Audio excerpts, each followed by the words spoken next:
So getting to prevention, you know, I think I've sort of listed a table here as unpreventable, possibly preventable, and preventable. And I think a lot of this falls under, you know, can any of the disease processes that are associated be prevented? And that's easier said than done. So obviously unpreventable idiopathic or heritable disease, unfortunately, we can't prevent that yet.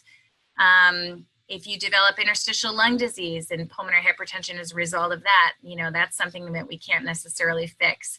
CTEPH is usually not preventable.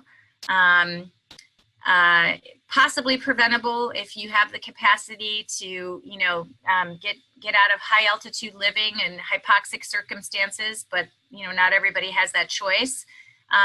Congenital heart disease, I'll say, is possibly preventable if it's identified early at birth or even before birth, and you plan for surgical correction of the defect.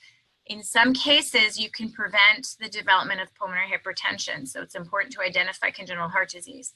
Obviously, if you happen to, you know, be able to prevent the habits that put you at risk for HIV and hepatitis B and C, but I know there's vertical transmission, so it's not always preventable.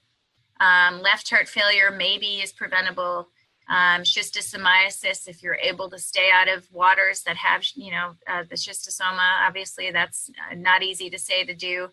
And then preventable for sure, I can say, don't use methamphetamine, don't use appetite suppressants that have been identified, don't use smoke, don't do the bad habits, don't use tobacco to prevent COPD, so on and so forth. Those are definitely preventable.